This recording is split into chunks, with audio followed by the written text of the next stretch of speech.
We met in 1993. I saw him across the dance floor and thought he looked cute.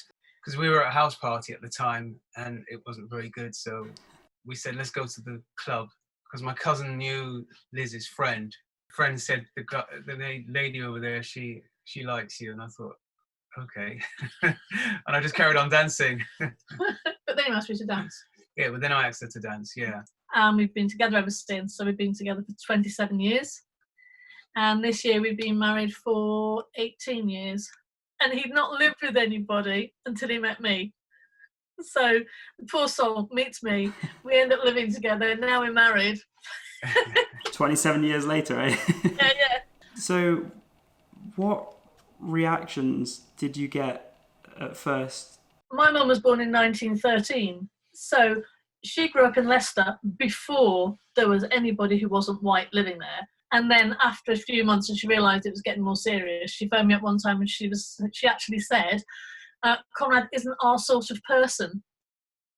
And I said, so, he's my sort of person because I love him. So if you can't cope, that's tough. And put the phone down on her. Do you think it's changed in general? Do you think it's got better? It used to be, when something happened on TV with a black person, it was a news cycle and it went away. It was a news cycle, it went away. It was a news cycle and it went away. But nothing ever changed. But obviously, for some reason, the death of George Floyd in America has obviously, and with Liz was saying, with people being at home under COVID and having time to think, and watching that video over and over and over and over again, they realise this is not right. But there's been other deaths before, but for some reason this one has sparked, ignited, like almost like say revolution. It's woken people up to injustices that's always been there. What are your hopes that will come from this? There's a systemic racism in this country, really bad. The people that are in power and have become MPs, they don't seem to do anything for their own people.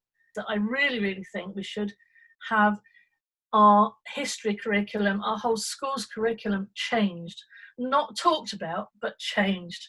Because people grow up not understanding what our history is. Our history isn't just white people. Our history is all the black people we've had living here, the Asian people, the Chinese people. We've had people here for hundreds of years.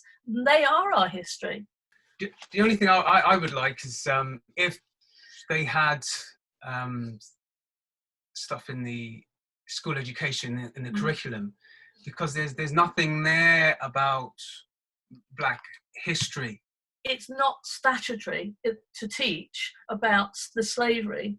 It's only the non-statutory bit, and it's not statutory to teach about colonialism.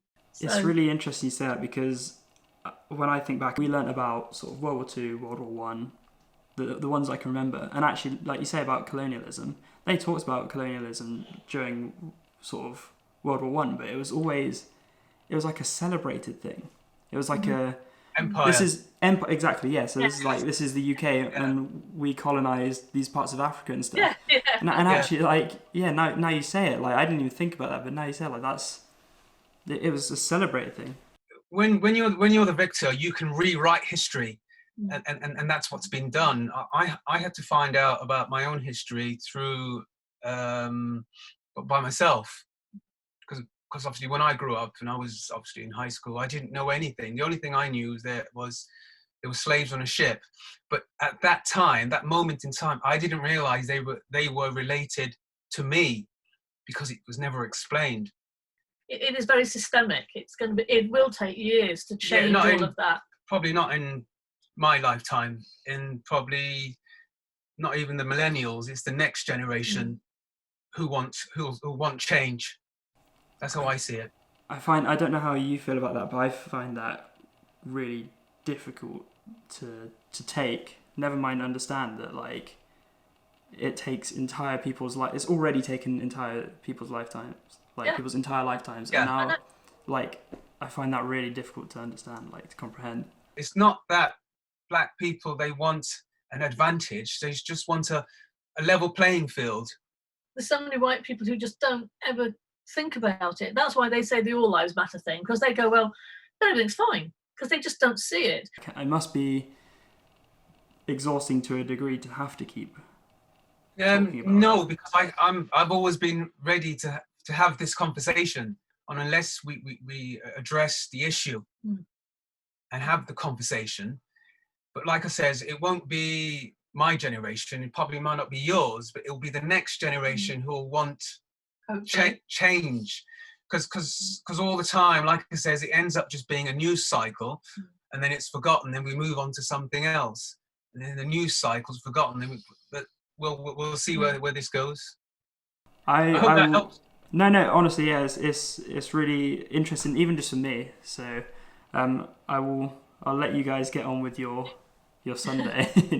No, you don't have to talk to me for any longer. No, that's fine. Okay. All right. Okay, well, have a good Sunday yourself. Cheers, and you guys.